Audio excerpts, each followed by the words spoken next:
Hey guys, this is Comic Uno, and today I'm doing Comic Uno's top 10 Kickstarters of the month. And before I get started, I do want to talk about my Kickstarter consulting. So if you guys want to up your game for Kickstarter, talk to me and we'll get some consulting on the calendar. Also, I do have a Kickstarter of my own right now. It's Holding Space variant cover for Witches of Oz. Witches of Oz is Glinda and the Wicked Witch finally getting together. It's a not safe for work book, and this is our Pride variant and playing with that Holding Space meme. So hopefully go check that out. I also have some friend Kickstarters, and then we'll jump into the top 10. So let's start out with Shaken and Stirred, the graphic novel. This is a spy rogue storyline, and you know, it's just a fun espionage story. I love Steve's artwork, and I'm curious to see him do a new property because it's been a while since he started something new, so I want to just see what type of stories he's got there. Moving on to Proctor 1 through 4. This is a punk rock kind of Buffy-esque adult version of that story where we get to see this girl who is drunk, has a bad relationship with her mom, also having to save the world. Moving on to Red Knight. This is a superhero book. If you're looking for a book that is not in New York or California and you want small town, then go check out this book. It's cool to see the writer talk about their hometown and get to explore that setting with their superhero story. Moving on to Crossover Divisions 1 through 6. This is a long-running title by Will, and if you enjoy literature, it's literature meets comics as these brothers face some of your favorite literary public domain characters. Moving on to Tart Volume 4, also a very long-running title on Kickstarter, where we get to see our main character is a time traveler, so really every issue you get a new kind of fun setting. So those are all my friends, so now we're going to jump into the top 10. Number 10 for me is Ride or Die, this chapter 1 and 2, if you're looking for a queer romance. This is a fun story where we get to see like two very different characters interacting, and I love those. I like when you get to see the unexpected lovers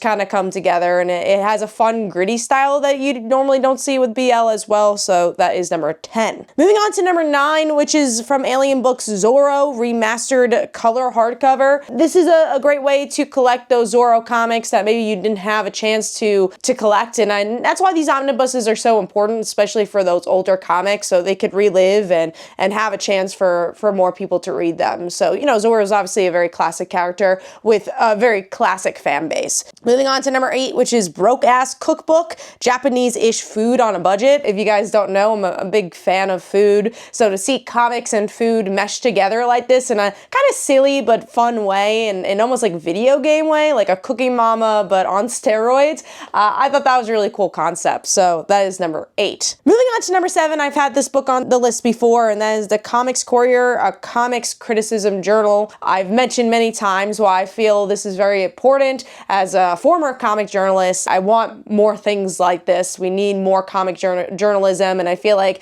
every year we're getting less and less stories and journalists out there, so to have something like this I think is very important to kind of just get your stories out there and have some really interesting think pieces on our favorite medium, comic books. Moving on to number 6, which is Ultimate Oz Universe, the Lost Lands Collector's Edition. So if you are a fan of Wizard of Oz, this is their take. From what I understand too, it's taking a lot from those novels, so I think that's really cool, because when you think Wizard of Oz, you think Wicked, you think of the movie, so to see them base it so much on the books, I think that's really cool, with some known writers as well and artists on here, so your favorite big 2 writers and artists are on this one. Mike, who's doing the art, and then Cullen Bunn, who's also great with horror, is doing the writing here. All right, moving on to number 5, which is Sir David Attenburrow, Human Mating Rituals. Seems like a parody public figure story. I don't know much about British Cook-Off, but I know it's a big franchise, and I thought this was a really fun concept and a way to use a public figure. So that is number 5 for me. I'm sure fans of that show is gonna really have a good time with that one. Moving on to number 4, which is Comic Book Crowdfunding Planner Workbook by ComixLaunch. Tyler has been very, very known, Tyler James, known in the Kickstarter community. So to have a loyal voice do a handbook and help people who maybe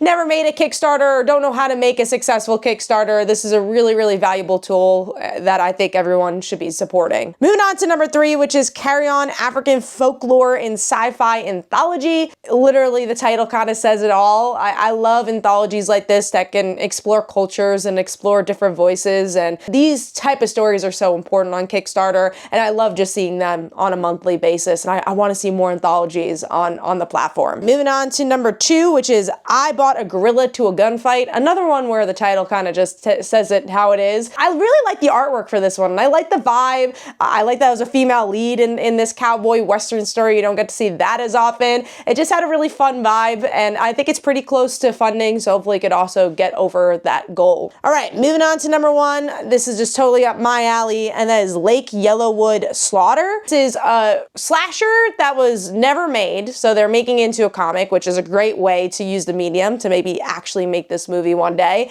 And instead of the kids being the main characters, it's the adults. They're the ones being slashed. So I like the concept, and then I also love the art. I just thought this was such a great way to, again, use the comic medium, but also mesh it with other mediums. So that's my pick. Let me know in the comments below what your top 10 Kickstarters of the month are. Hopefully you guys enjoyed, and I'll see you guys in the next one. Bye.